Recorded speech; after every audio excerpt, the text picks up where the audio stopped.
Hey, hi, welcome back to Humanity Prelude novel preparations.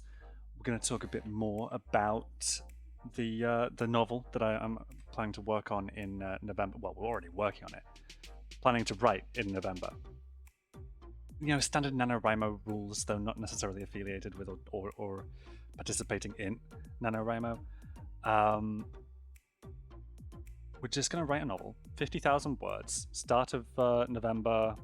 We can begin, end of November, we hopefully hit 50,000. The novel may not be complete, but we have 50,000 words and can continue from there.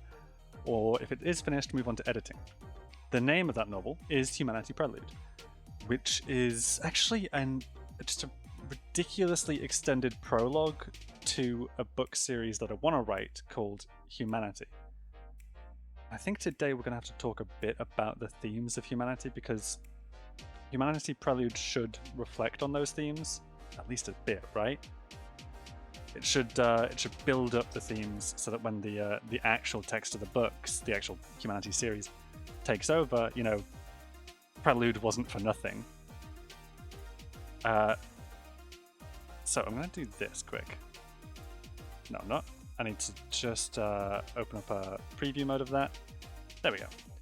And now we can do that, and we'll tab across to it. So here's where we were yesterday. This is what we got. Well, I've edited it a little bit. You can see here the little orange lines on the sides. There's where I've edited. These are my notes. As you can see, I've given a title to each of what I consider books or parts of this book. So part 1, Humanity Prelude Part 1 would be Genesis. I don't know if it's going to stick that name or not. I think Extinctions is great. I don't know if Genesis is the right term for this. It deals with the Big Bang all the way up to abiogenesis on Earth. Extinctions Part 2 deals with everything from the initial abiogenesis event, the initial creation of life on Earth, up to the extinction of the dinosaurs. There will be several extinction events along the way, like the Cambrian extinction, although that was not the biggest. I was reading a bit about this last night. There are much more notable extinctions that happened prior to that. And then Survival, I was thinking for book 3, which is post-extinction of the dinosaurs, post that massive meteor event. How the creatures left behind after that survived. I think that's a good title. Extinctions followed by Survival. Genesis, Extinction, Survival. I think that works. I'm just not sure about Genesis.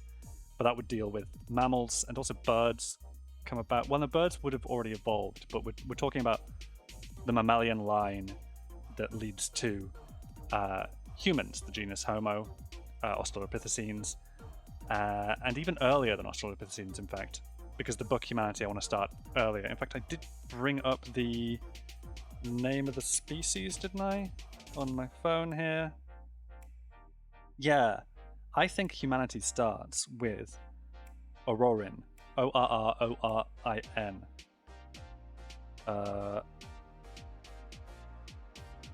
Orrorin tugenensis. We'll maybe take a look at them in a bit. But here's what we got yesterday.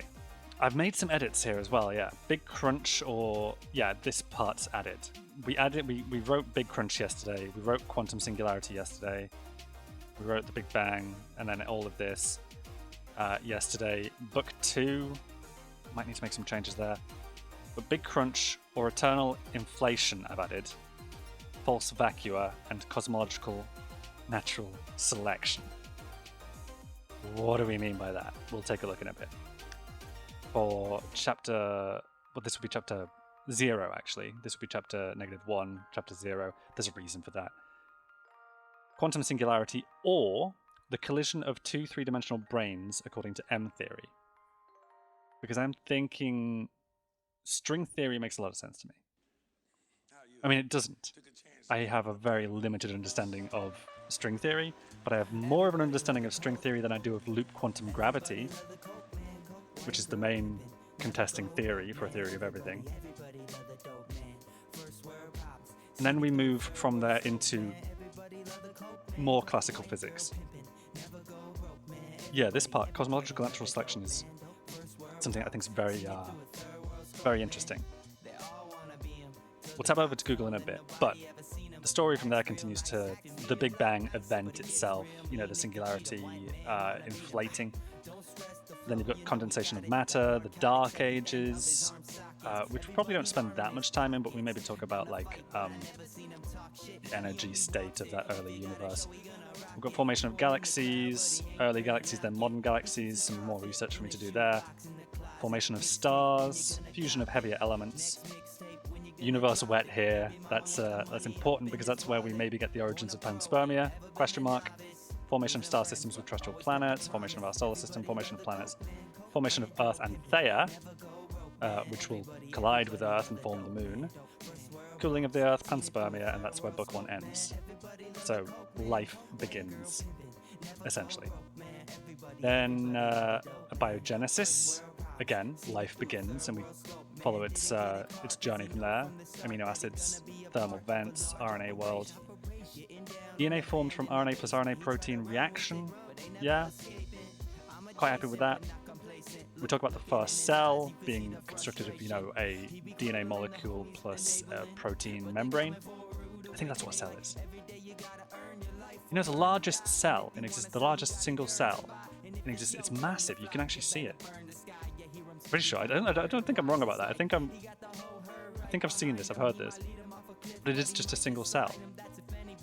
Because the membrane, which I think is made of proteins, is just so massive. Anyway, we talk about the first cell, the first bacteria, and we talk about the regressive evolution of the viruses from bacteria. Because I think that's the way. I just think that's the most interesting way that viruses could have evolved, because they're not on the tree of life. At least not considered to be on the tree of life because they don't meet all of the definition of life, you know. So we talk about how viruses evolved by losing something rather than by developing a new adaptation. They actually lost an adaptation, making them weaker and less self-reliant, but they could reproduce more effectively because they were so much more simple. You know, it is an evolutionary adaptation. We talk about earliest oxygen. I can't remember why this is here. Earliest oxygen. Yeah, we're talking about oxygen dissolved in oceans, right? Because atmospheric oxygen comes here. This surprised me. Photosynthesis happens sometime after or around the time of earliest oxygen. I think we probably talk about photosynthesis leading to free oxygen being formed, because photosynthesis turns CO2 into oxygen. Then the evolution of sexual reproduction, which apparently, according to research yesterday, comes before multicellular life. I'll have to look into that a bit more. Then we talk about the evolution of fungi, the earliest plant/animals, Cambrian explosion. There's going to be other explosions before this one that I need to look at, and other extinctions. We talk about aquatic animals, amphibious forms. I've completely missed out insects. I'm just going to add insects in here, because like, I forget about insects. I just forgot about them. There was a time in our planet's history when insects would have been the dominant species, I think. Amphibious forms, reptiles, mammals, birds, major extinction event roughly 65 million years ago, and that's where that story ends, because it deals with the evolution of life over several extinctions. And then the final book, book 3, we haven't planned out much of yet, post-extinction, early mammals, bipedal apes. Big gap here. We are talking about mammalian evolution, essentially, right? So we're talking about... We're going to have old world monkeys, for sure. Which we still are, technically. Leading up to bipedal apes. After old world monkeys, there's obviously going to be... Oh, hang on. Primates would be here, right? Primates, old world monkeys. Old world monkeys leads to apes, and then apes are separated into great apes, and then we talk about bipedal apes. And the first bipedal ape was Aurorin. Let me just grab the spelling, because we don't want to forget this. Aurorin to Genensis. So, to Genensis. And that's where the book would end.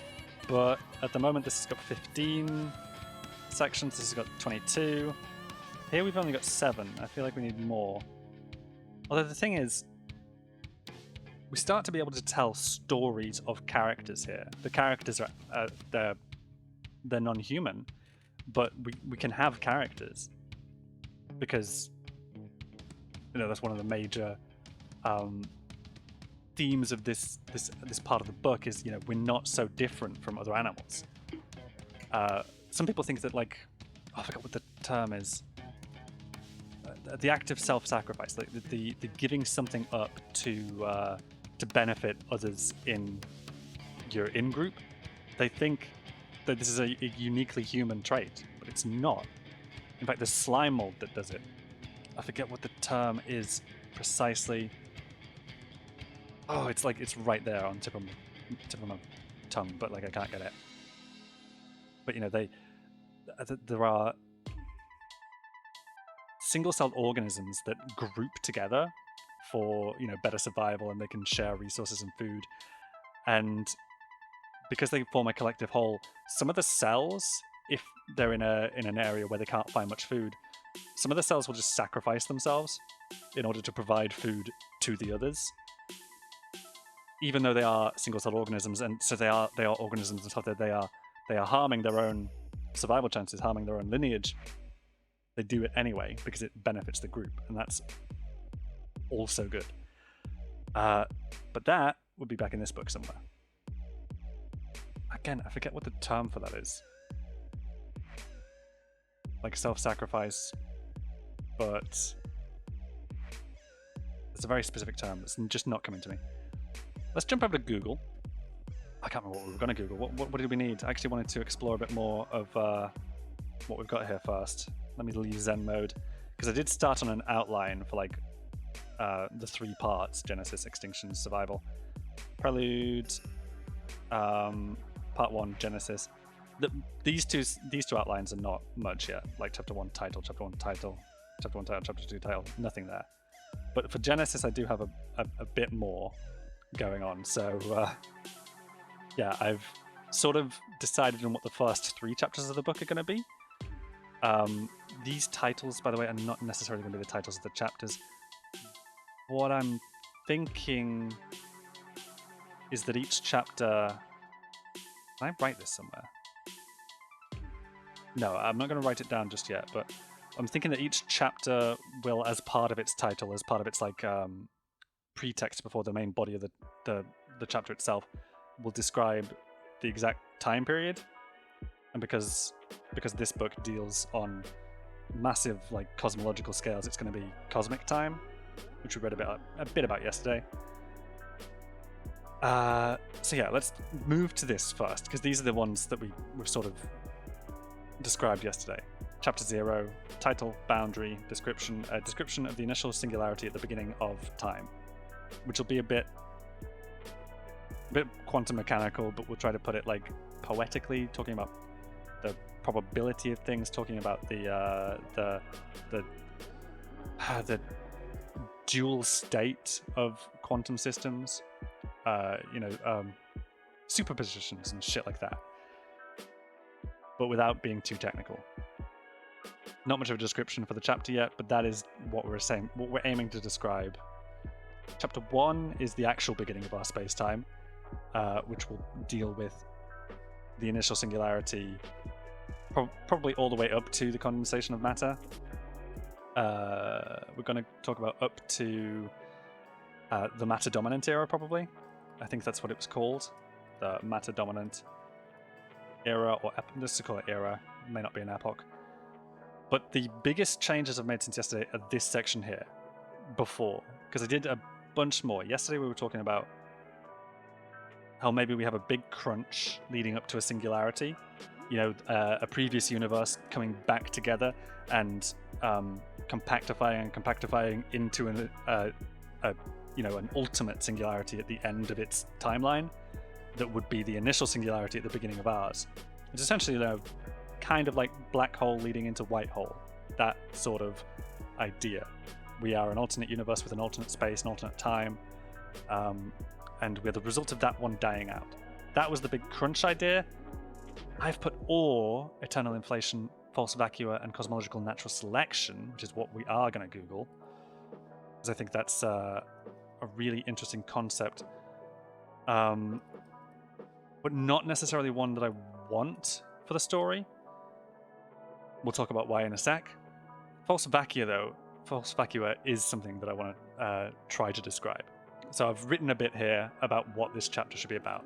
Chapter -1, before should really be in quotation marks, because you can't really talk about before time, but we're going to leave it as just that for now. So, this chapter describes a form of eternal inflation of many false vacua vis-a-vis string theory.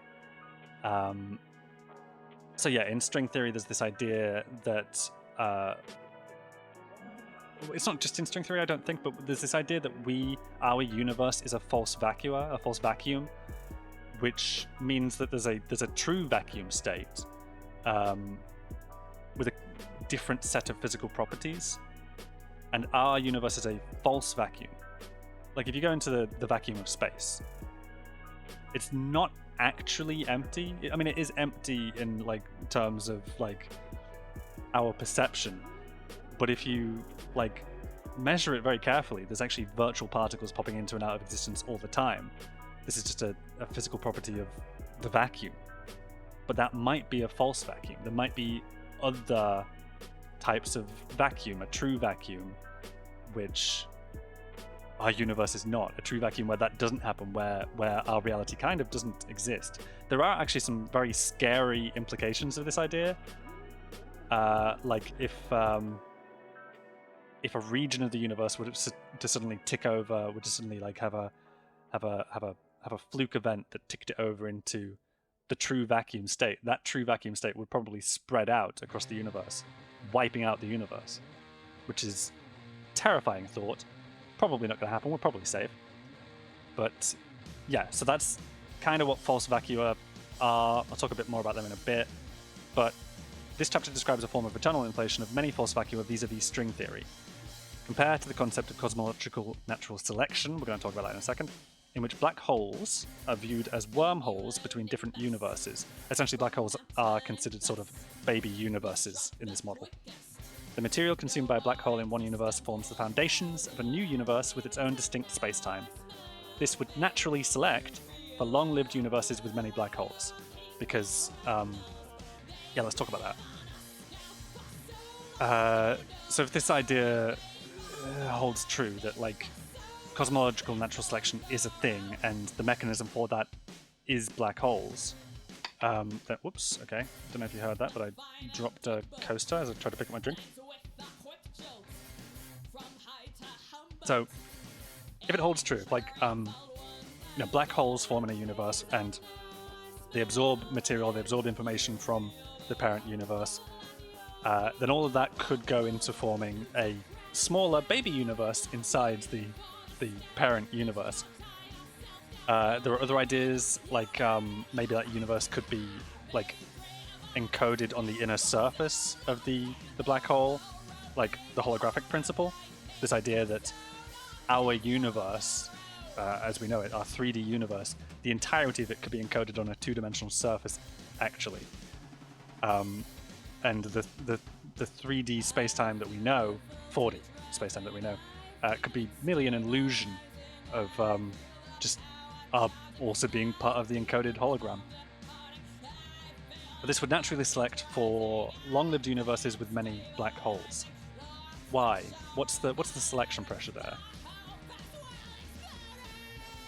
What is the selection pressure there? Well, the selection pressure there is just that longer-lived universes with more black holes produce more black holes. The idea behind cosmological natural selection, which we will read the wiki for in a second, I'm just like remembering it here. The idea is that it selects for long-lived universes with many black holes, because obviously those are the ones that produce more baby universes, basically. We'll look at it. I'm not actually going to go too much with this idea, because I'm not a fan of it, but it is really interesting. The hypothesis is criticized as information is not lost in black holes. That is a problem, because we know Hawking radiation, all of the information that falls into a black hole will eventually be evaporated back into the universe. So how could it possibly be used to construct a new universe, you know? It is a problem. It's a genuine problem with the model. Though a black hole will eventually evaporate all of the material it had consumed back into its own universe, it is not, in fact... Hang on, have I missed a bit? The hypothesis is criticized as information is not lost in black holes, which would seem to be required for the idea to hold water, but though a black hole will eventually evaporate all of the material it had consumed back into its own universe, it is not in fact possible to see the absorbed information and the emitted information at the same time. This is see black hole information paradox. Yeah, let's see that. Why not? Black hole information paradox. Because there's diagrams. There's important diagrams that we can use. Right, yeah, let's just look at this one. Unless there's a better one. Is there a better one? No, there's equations that I cannot read. Pretty sure. SBR equals negative TRB, PB, log PB equals negative TR, RPR, log PR. Obviously. I mean, come on. We know this. No, we look at this diagram here. So this is like a fragment of a Penrose diagram, where the plane here, this white section, would represent space-time, our space-time, and this section here, this little triangle, would represent the space-time within the black hole. Time progresses, forwards in this direction. So anything that falls into the black hole, its timeline's going forward like this. It can't actually get back out, because anything like at a 45-degree angle would be essentially traveling at the speed of light. So even something traveling at the speed of light inside the black hole would just wind up perpendicular to this edge and ultimately arrive at its singularity at the center, its termination point of the black hole. So actually, even though information can fall into the black hole and continue onwards inside of it, and it can be evaporated as well later in time, say like up here it gets evaporated, it's actually impossible to see both at the same time. So we could talk about like a sort of a quantum condition where that's a legitimate superposition of things. The universe, the baby universe, could be a superposition of our own universe, and either one condenses into reality based on the reference frame of its observers, something like that. This probably doesn't resolve the paradox. I'm not a physicist, but it's an idea that I think we can get across. So, though a black hole will eventually evaporate all of the material that it had consumed back into its own universe, it is not in fact possible to see the absorbed information and the emitted information at the same time. This is what we're just talking about with the Penrose diagram. Nothing can escape a black hole that's fallen beneath its surface. It will eventually be evaporated off its surface, but both states can sort of be independent of one another. No observer can actually see both states. So that's one way to resolve the contradiction. And so no observer could witness the contradiction. There we go, yeah. Perhaps this allows for another universe to exist in the meantime. I'm just putting "in the meantime" in quotes here. I think it's a nice way to put it. Consider as a holographic universe encoded on the boundary of the black hole the holographic principle, which I described earlier. Key points. There is a theoretical true vacuum and many false vacua. I like this. I think we're going to develop on the idea of cosmological natural selection a little bit. One such false vacuum is our own universe, but it is not the first. I like this too. Like, the idea behind Book 2 and Book 3 is all about evolution of life. And, we're not the first life. We're... Sorry if there was a bit of a scratching there. My chair keeps on sinking, so I keep on having to adjust that. We're not the first life. Humans aren't the first life. There's plenty of other species that precede us, and we're not that important. We are just, the only reason we're important is that our survival is important to ourselves and to our own species. And because we view the universe and we view various things with such beauty and such like majesty, and just, you know, find such fun. We want that. That's the only reason we're important. It's all self-indulgent stuff, right? I like the idea too that our universe isn't the past. It's just it's a consequence of a long evolutionary history of universes too. So I kind of want to get that across, even though I'm not a fan of. I guess I am a fan of it. Cosmological natural selection. I'm just not a fan of the description here. Which is, it's also called the fecund universes. It's a hypothesis proposed by Lee Smolin, intended as a scientific alternative to the anthropic principle, which is, it's basically an observation about, well, here it is. The anthropic principle, also known as the observation selection effect, is the hypothesis that the range of possible observations that could be made about the universe is limited by the fact that observations are only possible in the type of universe that is capable of developing basically the tools to observe it, blah, blah, blah. You know, the anthropic principle is we're always going to see a universe with conditions that should support our existence naturally. And that's true of any universe observed by an anthropos, people, humans, any universe observed by conscious observers will be one which supports them, but it doesn't necessarily mean that they're the only universes, right? We're just, we are the water that forms a puddle thinking, oh, this hole in the ground is a very snug fit for my shape, when really we've taken the shape of the hole in the ground. I probably butchered that metaphor, but whatever. It addresses why our universe has the particular properties that allow for complexity and life. The hypothesis suggests that a process analogous to biological natural selection applies at the grandest of scales. Smolin first proposed the idea in 1992, summarized in a book. The idea is that black holes have a role in natural selection. In fecund theory, a collapsing black hole causes the emergence of a new universe on the, quote, other side, whose fundamental constant parameters, masses of elementary particles, Planck constant, blah, blah, blah, so forth, may differ slightly from those of the universe where the black hole collapsed. And that's an important point here. They differ slightly, because the information used to construct the new universe is based on the information of the parent universe. It's either very similar, like identical, or it's got a slight mutation and is a little bit different. This is the idea. Each universe thus gives rise to as many new universes as it has black holes. The theory contains the evolutionary ideas of reproduction and mutation of universes, and so is formally analogous to models of population biology, blah, blah, blah. So it's a really interesting idea. My problem with it is it's like this bit that I was like talking about. Black hole causes the emergence from the universe on the other side, whose fundamental constant parameters may differ slightly from those of the universe where the black hole collapsed. Why? Because there's no why there. There's no mechanism, right? It does make sense, but I'm not sure that I get what the selection pressure is. I'm not sure that I get like why it should be similar to the universe that preceded it. Why couldn't it be wildly different? But I think this is a good idea, but an incomplete idea. However, I am just reading the Wikipedia page. I'm not reading The Life of the Cosmos by Lee Smolin. Is that right? Smolin first proposed, yeah. So The Life of the Cosmos, published in 1997.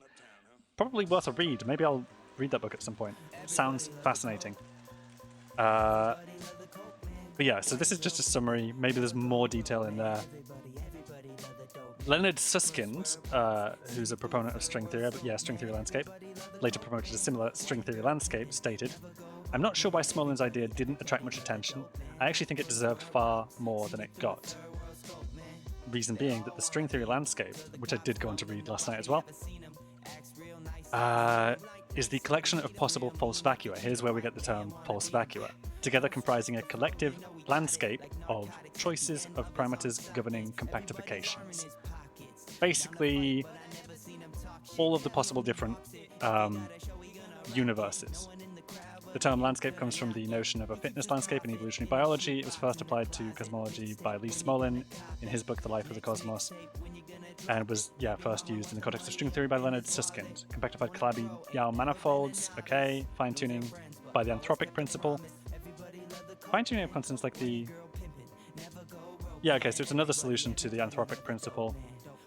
Weinberg model. I need to do more reading this, I think. Interpretation. Swampland extra dimensions. There is another idea in string theory that is it here? I don't think it's here, is it? Search page. You do not mention them. Okay, sorry about the noise. Fuzzballs. Let's bring up fuzzballs from string theory, right? The fuzzball is an idea for like what the true nature of a black hole is in string theory. So the problem in classical physics with black holes is they're very massive, and anything approaching it reaches an event horizon, the event horizon, beyond which nothing can escape. Once you travel over the event horizon, even if you're traveling at the speed of light, you can't get back out because the gravity of the interior of the black hole is too strong. It's too strong even for light to escape. That's the gist of a black hole. So our maths breaks down. Let me just ban a bot. Our maths breaks down, which is how we end up with a singularity at the middle of the black hole. Singularity is just a term meaning some bullshit we inserted because the maths doesn't work, right? Basically, that's whenever you hear about a singularity in cosmology, that's what it is. So string theory, M theory, well, no, this isn't M theory, is it? Fuzzballs come out of some other thing, but they are incorporated into M theory. The proposal of the fuzzball is that rather than a singularity at the center, there is a fuzzball instead, a ball of the tiniest building blocks of reality called strings. Basically, any particle that falls in, it is reduced to its most fundamental, most elementary form, these strings, and the fuzzball is a ball of such strings comprised of the matter that fell into the black hole, and its radius is the same as the Schwarzschild radius, I think, right, of the black hole, which I think is the same as its event horizon. So basically, this fuzzball is the event horizon, and there's where we get a link to the holographic principle, which I will bring up, even though I feel like I can satisfactorily describe this. Holographic principle, which is the notion that, like, our universe, any three-dimensional space could be fully represented on the surface of that space, like the sphere. So our universe could be encoded on its surface rather than actually existing, so to speak. So because the fuzzball is the surface of the black hole, we can have a baby universe encoded in the fuzzball on the surface of the black hole. It's, matter gets reduced to its most fundamental form, strings, and these strings have a bunch of, string theory, like quantum phenomena effects, and an entire universe could decohere. I want to talk about quantum decoherence. Could decohere inside or on the surface, the interior surface of the black hole, and eventually the black hole can still radiate, can still evaporate in our own universe. It's just that's the lifespan of the interior universe, essentially, right? But it's not. It's also not, because the space-time of the interior universe is independent of the external reality. So its lifespan is entirely independent. It's just that its size and lifespan is maybe loosely coupled to the amount of material that fell into the black hole. Okay, there we go. Decoherence has been used to understand the possibility of the collapse of the wave function in quantum mechanics. Decoherence does not generate actual wave function collapse.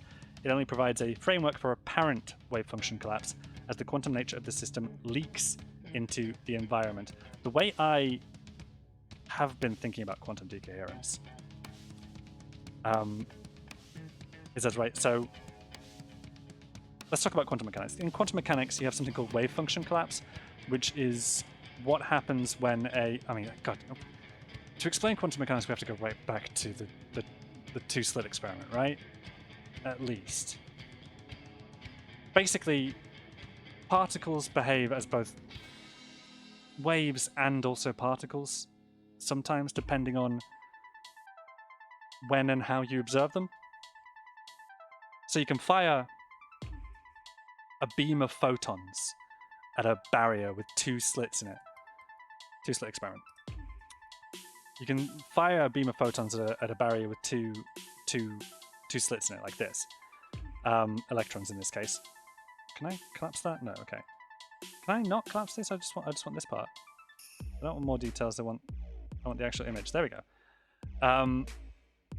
Yeah, you can fire a beam of electrons at a barrier with two slits in it. The particles should go through one or the other, but they don't seem to.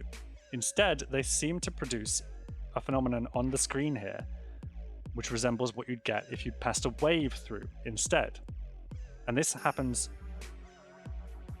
not just when you're firing many electrons, but when you're firing a single electron. If you don't observe it here, you get a wave effect, meaning the electron didn't behave like a particle at all. It behaved like a wave, and it passed through both at the same time. That's the idea. And the idea is that when it hits the screen, or when an observer observes it here, and if you did observe it here, by the way, you'd see it going through either one or the other, and this effect disappears. It's really weird. It seems that like quantum mechanical particles depend on when and how you observe them. It changes the outcome of the experiment. Very strange, very cool.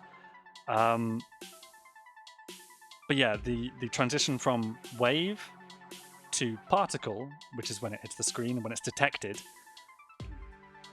that's known as wave function collapse. Quantum decoherence doesn't feature wave function collapse. Instead, everything remains a wave function. It's just that these wave functions decohere when they interact with one another. So this wave function and that wave function come into proximity with one another and interfere with one another, and ultimately produce a consistent idea of reality, a new combined wave function with a consistent reality for the observer within. Observer, by the way, does not mean like conscious observer. It means like detection, essentially, by anything. It could be an inanimate object, whatever. But yeah, and in this system, a wave function collapse doesn't happen. There are no particles, so to speak. It just looks like there are particles to us, and so the wave function is maintained, and what we wind up with is a observation of reality that is consistent with these effects. My god, this is so difficult to explain, but this is the idea. How did we get to this idea? Holographic principle? Fuzzball theory. Yeah. So my idea is that an entire universe could decohere in that way on the surface of the black hole, which is itself a string theory phenomenon, fuzzball, basically, right? I don't know if there are any contradictions in that because I'm not a physicist. But this is a work of fiction, so that's fine. I've really gone off on a tangent here. I really have. Okay. False vacua may produce baby universes. Other false vacua are a result of external expansion. These baby universes may be encoded on the surface of black holes. Fantastic.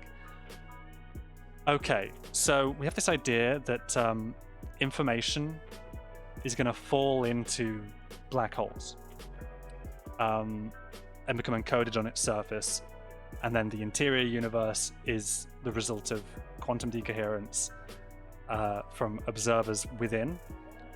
And I think that's a function by which we get the selection effect, by which we we get the universe inside to be similar to the one outside, because it's decohering from the same, essentially the same material properties as the parent universe's material properties decohered from, right?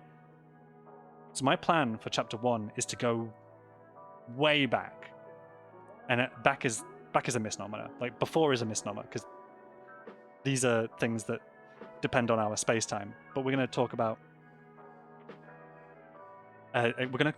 like an evolution, and I'm going to put here a long evolution of many false vacuum spacetimes. False vacuum spacetimes. A long evolution of many false vacuum spacetimes. By means of... Let's leave the exclamation mark there. By means of false vacua. By means of...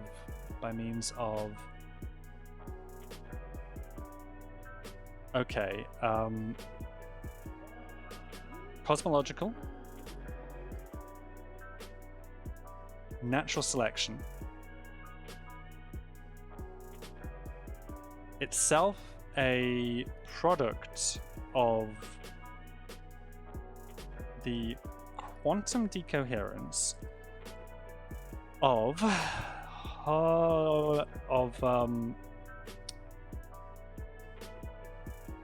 fuzzball. Let's just put that in quotation marks. Fuzzball black holes. Itself a product of the quantum decoherence of fuzzball black holes encoded on the surface of the black hole by way of... There was one other thing I wanted to get across here.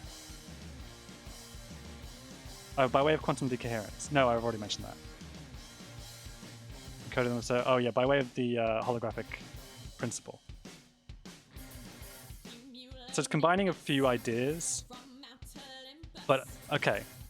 So we start a very, very, very, very long, not time exactly, but something like that ago, at the beginning of a multiverse. Not quite the beginning of a multiverse, because I think that would be impossible to describe, but we go to a very early universe that comes into being. Not even in space. How do you describe that? Not even in space. So there's this space-time spontaneously comes into being, and it's significantly simpler than ours. So much simpler than ours. Maybe it fizzles out and dies. Another one pops up in the let's call it quantum foam, and then it fizzles out and dies. But eventually, because more and more are popping up, and this is see also Boltzmann. Maybe I'll talk about Boltzmann in a second. Because this is a phenomenon described by... I don't know his name, actually, besides Boltzmann. Boltzmann? Ludwig Boltzmann. Yeah, this is a phenomenon described by Ludwig Boltzmann's Boltzmann equations.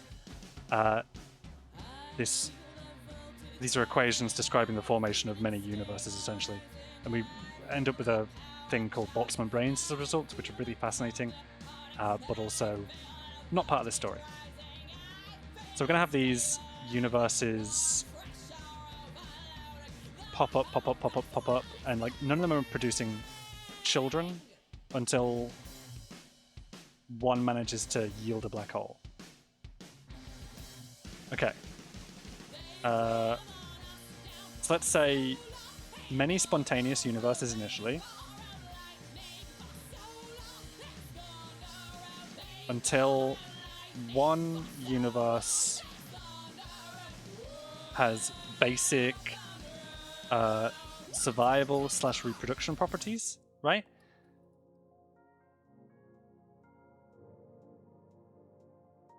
Via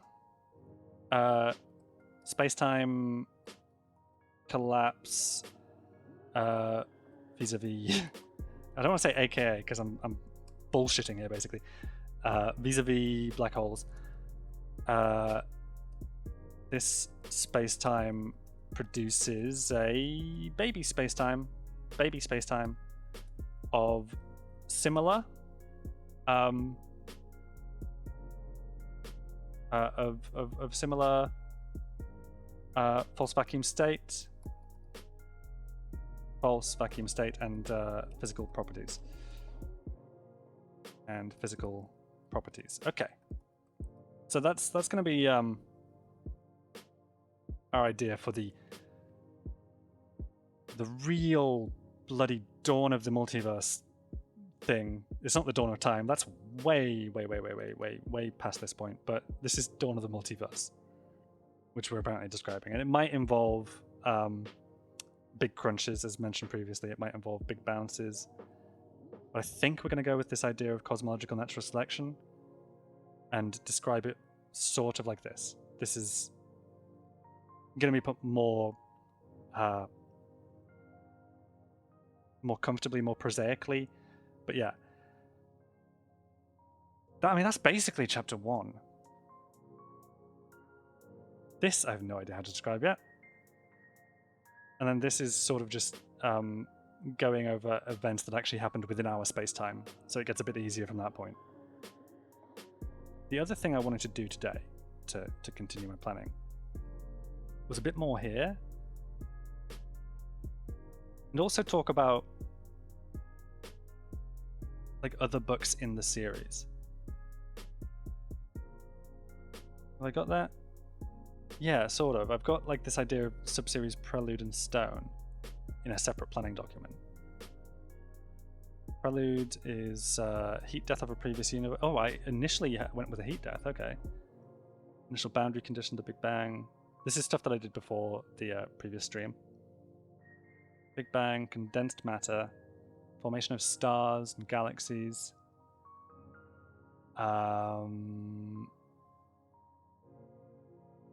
Earth, Moon. Yeah, this was just me spitballing, so none of this is necessarily relevant. Yeah, I can delete all that. We can start a different document. Okay, cool. So, let's just add a top title here. Humanity. We know that like the first book, let's call it books. Okay, the first book 0 is Prelude. No need to write Humanity again. Prelude, which itself is comprised of 3 books. Oh my god. Or 3 parts. Genesis, Extinctions, and Survival. We've now decided to call them. But I do think it's worth talking about what comes after. Because I think that the... sorry about the noise again. I have to keep adjusting my chair because it's like the hydraulics in it are shot. So, okay. I think it's worth talking about the... Let me get up something.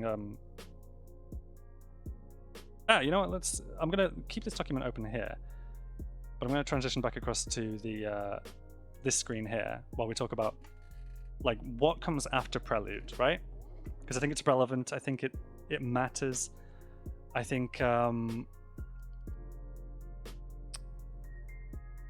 themes of the story later on are going to be important to how the story of Prelude plays out, even because Prelude is just an extended prologue, just a very long fucking prologue to the story that I actually set out to write, that I actually started planning ages ago. Because that's the thing, Humanity as a concept, the book series has been on my mind for fucking probably about a decade. It's never got around to writing it. And I think Prelude only occurred to me a couple of years ago as something that I wanted to do. I think it annoyed me as much then as it does now. That like, Jesus Christ. So in order to tell the story I want, I actually have to tell the story of the fucking universe first. Fuck that. But it's okay. We'll get there. It's fine. Clearly I can do it. Yeah, clearly we're just going to solve everything. It's going to be great. We have a theory of everything. God damn. We don't. We have a story of everything. I do like the way that the holographic principle lines up with fuzzballs and the cosmological natural selection concept. I like that a lot as a means of forming a multiverse, essentially.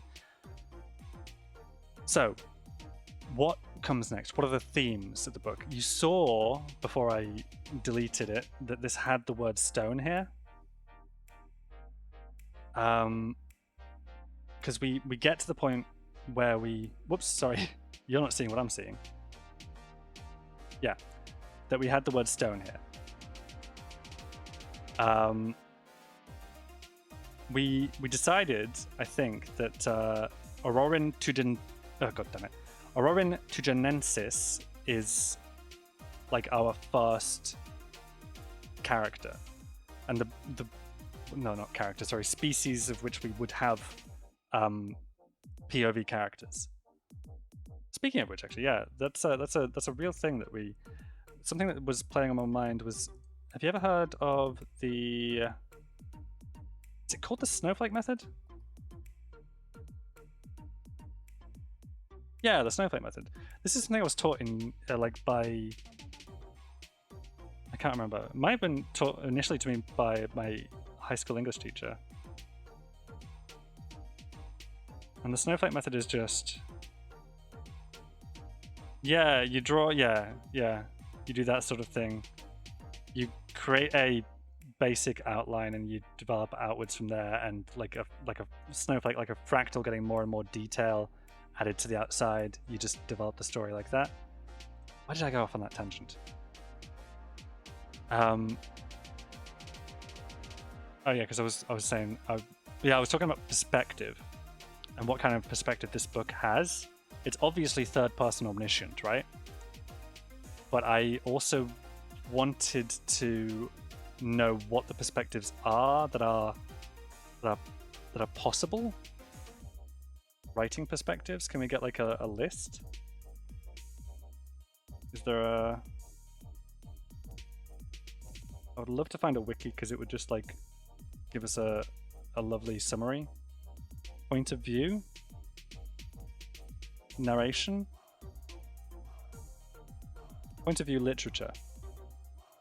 This is disambiguation, right? Awesome. Okay, so point of view, narration, point of view. First person, second person, third person, omniscient or limit. That's the name I was looking for. Ooh, subjective or objective? Yeah, subjective point of view is when the narrator conveys the thoughts, feelings, and opinions of one or more characters. Objective point of view employs a narrator who tells a story without describing any character's thoughts, opinions, or feelings instead. It gives an objective, unbiased point of view. I'm actually aiming for subjective, I think. Alternating or multiple person. Right. I'm looking. Yeah, I'm going for, because limited is when you limited. Employ multiple points of view with different points of view presented in.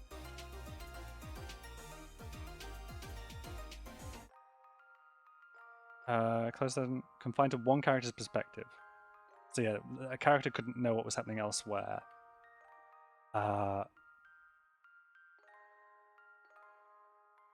Ooh, yeah, that's a point. The question is whether or not I'm doing. I mean, the whole series is clearly third-person omniscient,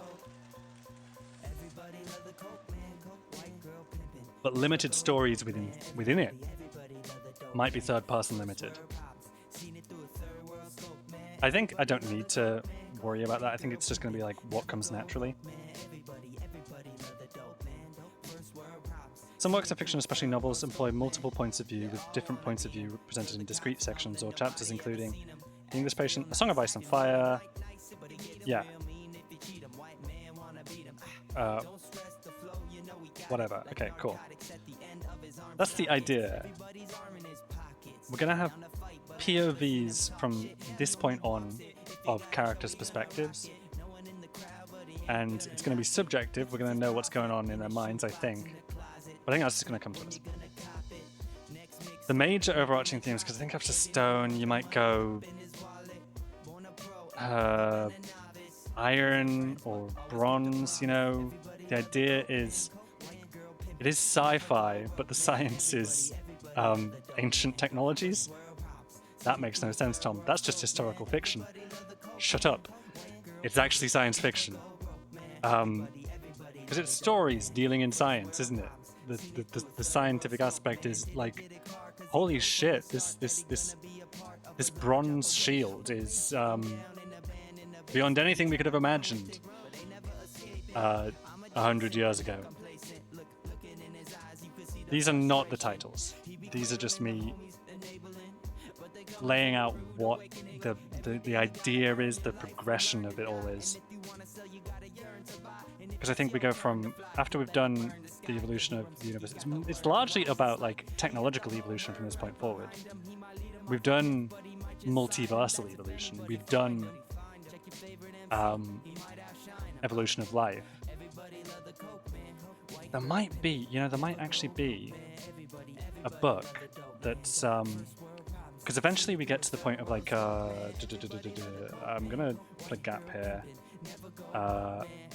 Eventually we get to the point of first contact, right? Or METI, messaging extraterrestrial intelligences, right? METI being the technology, like stone is a technology, or industry. Bronze is an industry. Let's call METI an industry too, a technology. We have first contact, so there is going to be extraterrestrial life in the story eventually. Because I want to, I'd love to write a story like dealing with the first contact event. Not necessarily even meeting the aliens, like coming face to face, because we'd be so far apart it might just be impractical. Especially as I think we're never getting to, or if we are, here's the thing, we're never getting to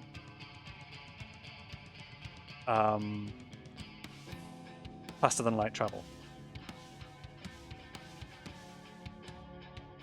So I'm gonna put that in parentheses. Whoops, and then I'm gonna say we're never getting here. Or, I did say or, if we are, it will be at the very end, because I don't think this story is about it's about voyaging the stars. And also I think reaching the point of faster than light travel is like the technological peak. You got mastery over so much shit then. Star Trek does it. It's not the technological peak there, is it? Never mind. I think because this is hard science fiction, I don't know if faster than light travel will ever be possible. If it were, I would have to come up with an idea how. And there are plenty of ideas how, like the Alcubierre drive, which we know is, in a sense, practically possible.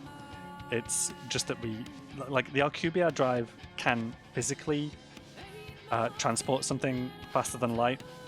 That works in our models. The problem is accelerating something to that point in the first place. You can't accelerate something to beyond the speed of light in the first place so that the Alcubierre drive could continue to transport it at that speed. It just doesn't work. It's like there's like a boundary between the two states.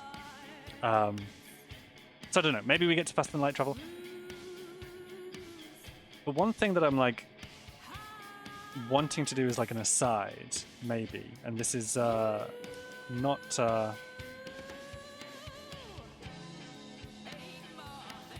at the end of all of this, but it would come somewhere like maybe around the time of First Contact or before that book, or something like that, or before that part of the story. It all depends on like the length of the story here.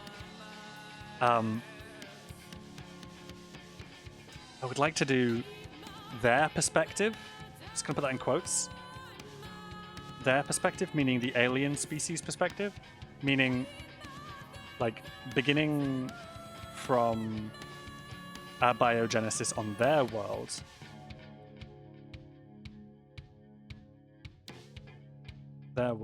parentheses, or the panspermia events which precede it, or the panspermia events if these differ to ours, because there are Like all of the life on Earth has like left-handed spin of sorry, left-handed twist of like DNA, and it doesn't have to. Chirality, I think it's called chirality. Actually, is it called chirality or is it called helicity? Or is it called both? I have no fucking clue. Point is, all of it has like a left-handed twist. So what if there was different molecules described, different that led to different RNA, that led to different DNA, that led to completely different species, beginning from abiogenesis on their world, or the panspermia events if these differ from ours. Differ is spelled without two e's. Ours. Describing the evolution of life on the alien on the alien world of the extraterrestrial species with whom humanity has first contact. Something like that. Because I think that would be such a fascinating thing to try and write. A completely alternate history, a completely alternate biology. That might be an aside to. It wouldn't be called humanity though, because they're not humanity. They're a separate thing. So here's the thing. Yeah, maybe I get to the point where I write First Contact eventually, and then the sequel or sort of spin-off from that is this idea. It's the series. It's the humanity series up to this point, but from their perspective. Just I think that'd be fun to write at some point. But that's not me talking about themes anymore, is it? It's technological development, but it's also social development. It's also political development. It's just, I mean, it is just all evolution, isn't it? That's the major overarching theme. It's perseverance. It's ingenuity. It's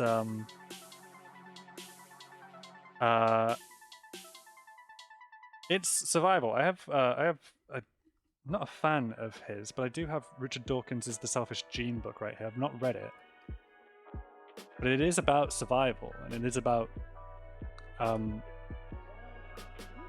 the selfish survival of the fittest genes, basically. Just like I've not read it, but like Dawkins would have written about there. Should read that at some point. Okay.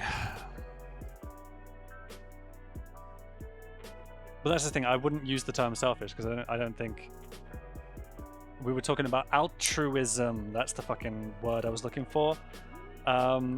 Is it called evolutionary altruism, or is it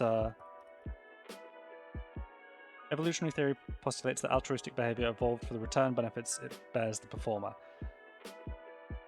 The return benefits it bears the performer. Some of the performers sacrifice themselves entirely. This is literally not true. It's literally not true. Sorry, PubMed, NCBI, NLM. This is not, no, okay, not true. For return benefits to play a motivational role, however, they need to be experienced by the organism. Yeah, it needs to survive.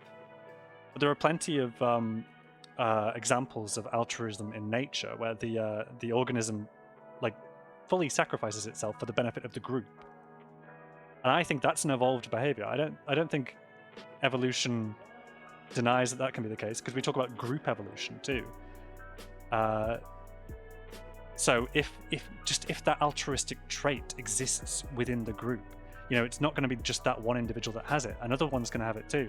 They pass it along, and so we are a collective. We aren't individuals looking out for ourselves. Evolution, contrary to what it says here, and contrary to the title of Dawkins' book, and contrary to fucking Ayn Rand, for fuck's sake, like, it's not actually selfish.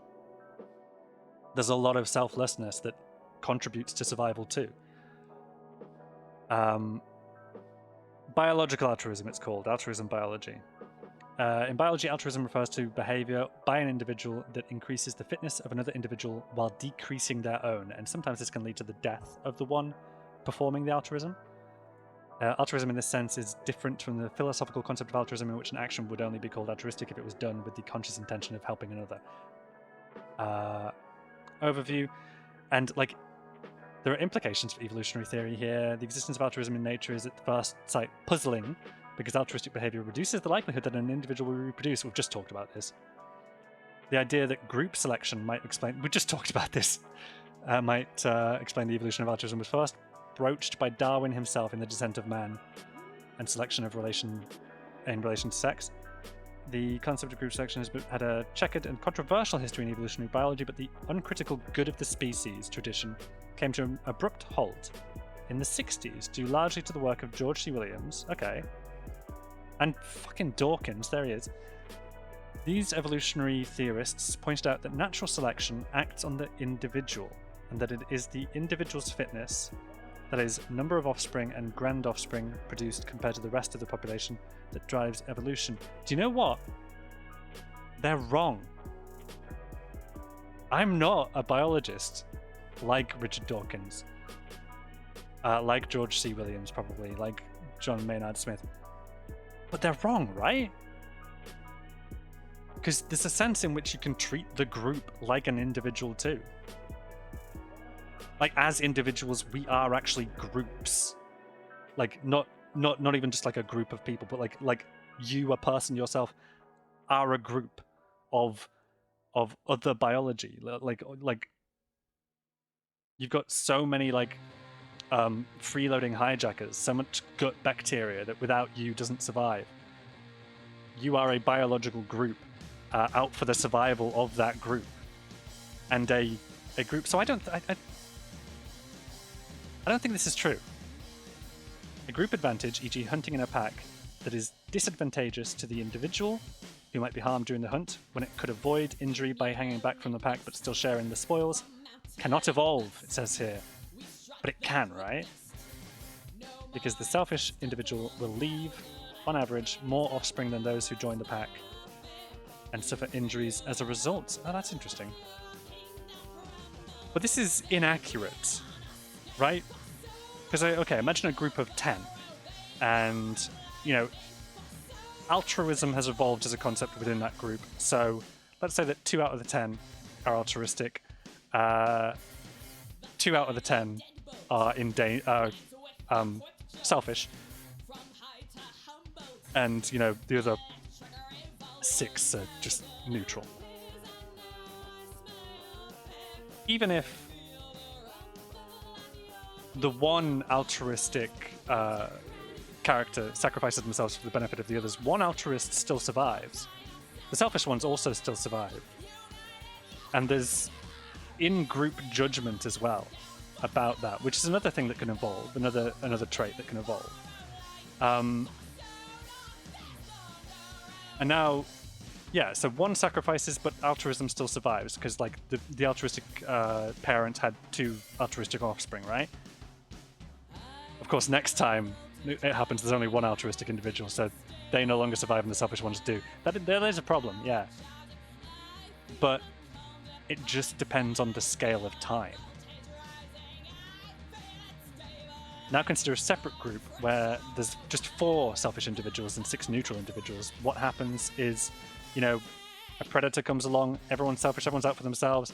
I think more harm comes to that group, because there is no individual to sacrifice themselves. I think group 1, with its altruistic individuals, has a better chance of group survival than the second group that looks out for itself and, 1 or 2 individuals gets eaten, but there's the distraction. Consider it from a predator-prey kind of perspective. A predator comes along, and the altruistic individual sacrifices themselves for the benefit of the group. There's another altruistic individual in the group, it's fine. There's a couple, actually, whatever. But they've sacrificed themselves so that the group can get away. That doesn't happen with the wholly selfish group. And so there's more injury, there's more stress. I just think this is just not true, right? This whole thing here, that it cannot evolve. I think it can, because the selfish individual will leave, on average, more offspring than those who join the pack. If the selfishness is hereditary, this will ultimately result in the population consisting entirely of selfish individuals. However, in the 1960s and 70s, an alternative to the group selection theory emerged, kin selection theory. Kin selection is an instance of inclusive fitness, which is based on the notion that an individual shares only half its genes with each offspring, but also with each full sibling. From an evolutionary genetic point of view, it is therefore as advantageous to help with the upbringing of full siblings as it is to produce and raise one's own offspring. The two activities are evolutionarily entirely equivalent: cooperative breeding, i.e. helping one's parents raise siblings, provided they are full sibs. Could this evolve without the need for group-level selection? This quickly gained prominence among biologists interested in the evolution of social behavior. Yeah, I mean, obviously, this is just Wikipedia, so this part is a simplification, and, like, Dawkins, no doubts, has more details about it in his book, The Selfish Gene, which I should read.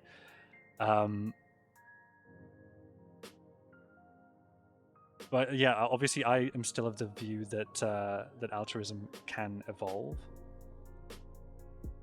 We're bookmarking biological altruism so that I don't forget the name again, and we're going back over to the document. So it's about evolved behavior, it's about perseverance, it's about humanity's collective coming together, and it's about how collectively coming together is to the benefit of the fucking species, and has been throughout evolutionary history. It's difficult to make that theme relevant pre-life, though, isn't it? Like for book -1, book Prelude, right? It's difficult to make that concept relevant because universes don't come together for the benefit of the future universe. So when does that theme emerge is a good question. That's what we want to get across. When does that theme emerge? That theme of like group behavior and altruism and like for the good of our kin, for the good of our kind, that kind of thing, right? When does that emerge?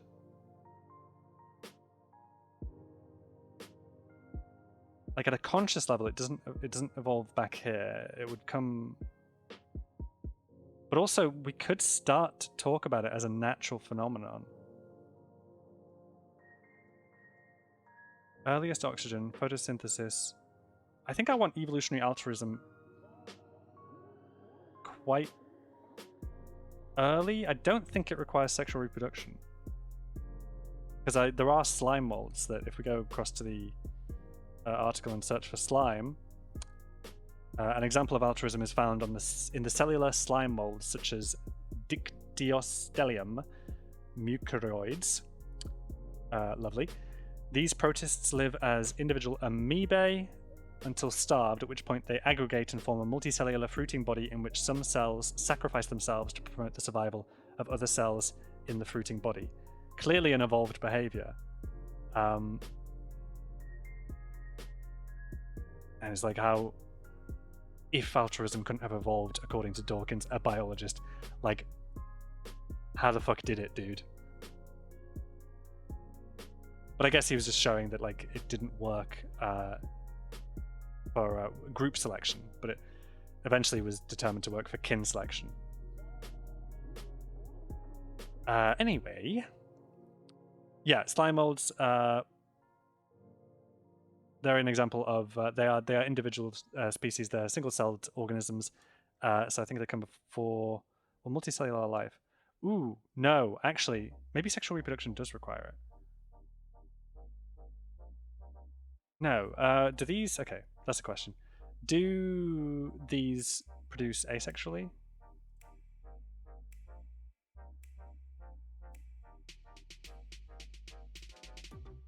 Unicellular growth.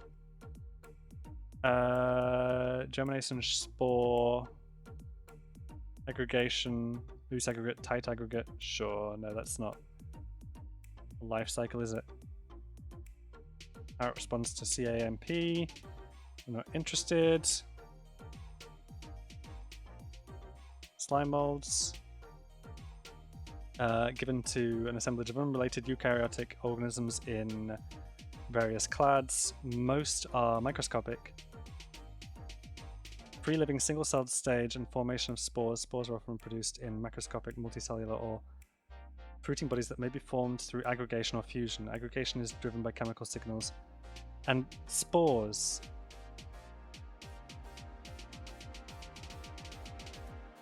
Are spores a kind of sexual reproduction? Spore is a cell that certain fungi, plants, moss, ferns, and bacteria produce. Certain bacteria make spores as a way to defend themselves. Spores have thick walls they can resist. No.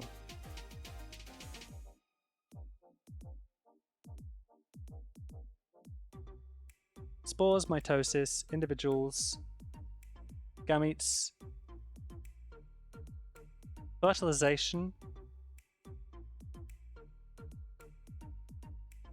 Does that look like sexual reproduction or asexual reproduction to you? Because it looks like it's a fucking blend of both. Like it looks like potentially the spores are both coming from the same individual, and they are fertilizing. Like that is a useful diagram though, actually. I'm gonna keep this open because I think that is a very inspiring diagram, actually. This idea of talking about like sexual reproduction in that kind of sense, but it's reproduction that could also be asexual, isn't it? Like the individual emits spores,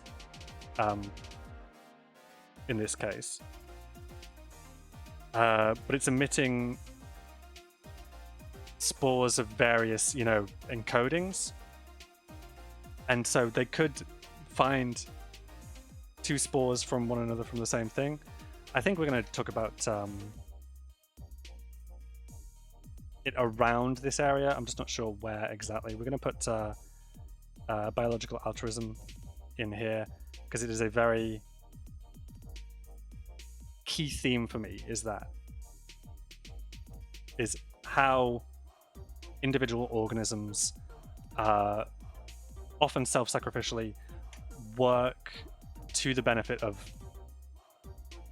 other members of their kind, other members of their species. Oh, no, and even non-species, right? Humans help out dogs. Humans help out elephants. Help out people. This is a thing. Elephants actually have helped lost people. They sympathize with us. It's beautiful. But yeah.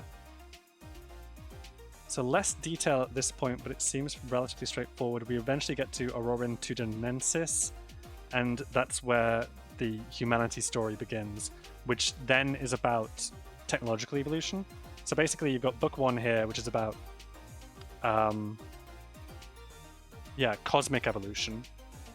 Book two is about biological evolution. Book three is about mammalian evolution, and then humanity begins and is about technological evolution, essentially. And if we go back over to the other planning document, as you can see, it starts stone, goes to iron and bronze, goes to eventually first contact or messaging extraterrestrial intelligences, and maybe ends eventually when we reach faster than light travel, if we ever get there. I don't know. Ooh, and yeah, the aside, that sounds really interesting. What else, Tom? What else? What are the themes? I don't know. I think I'm going to work on this outline off stream. Start laying out chapters. Do a bit more research. Yeah, essentially start laying out the steps that get us from the beginning of the book to the end of the book, basically. That's what we're going to do. But I think I'm going to call it there, because I can't think where to go next. There's a real sense in which I should go across and start looking at like the timeline of human evolution again. What is this one? This one's Tree of the Vertebrates. This is an old diagram. We've discovered so much more since. Oh, here's Age of Man, Age of Mammals. Right. Wow. Okay. Is Aurorin on here, by the way? Yeah, Aurorin is on here. Precisely twice. 8 to 6 million years ago. There's the Aurorin Tugenensis, who is, I think, our first character in the book. Because, like, prior to that, prior to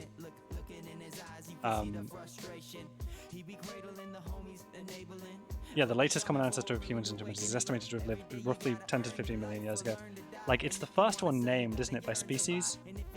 No, candidates of Hominina and Homininae species which lived in this time period include Auranopithecus, Dracopithecus, Sahelanthropus, and Aurorin tugenensis. 8 million, 7 million, 7 million, 6 million years ago. Something that's interesting about Aurorin tugenensis is, like, it has a lot of characteristics that are seen in Homo much later, and it's arguably more similar to Homo than it is to Australopithecus, even though Australopithecus comes after Aurorin and before Homo, and we tend to put Australopithecus in our, like, evolutionary lineage, so to speak, but, like, this just goes to show that, like, evolution isn't a straight line. Australopithecus is an off branch, maybe, like a first offshoot that went towards bipedalism from a point earlier, and the Homo genus developed in kind of unison with them at some point. Something for me to look at in more detail. This has been less novel prep, hasn't it? And a lot more just scientific research. Well, not scientific research, just reading Wikipedia for 2 hours. How long's it been? 1 hour and a half. Okay, we're going to end it. Thanks for stopping by. I do need to go over here and transition across to that screen. This has been another research and development stream for Humanity Prelude, a book I'm hoping to write this November. 50,000 words of, at least, and we'll see how it goes from there. Also, maybe going to contribute to another book. We've been talking about it.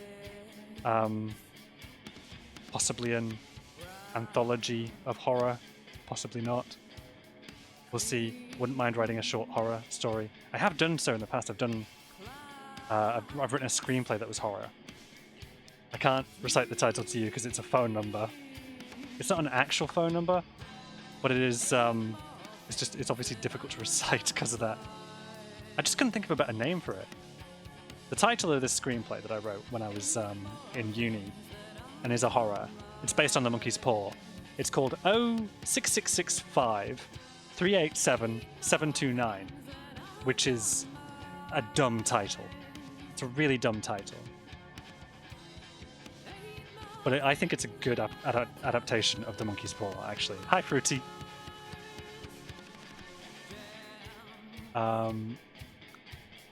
Besides that, I haven't written much else horror, actually.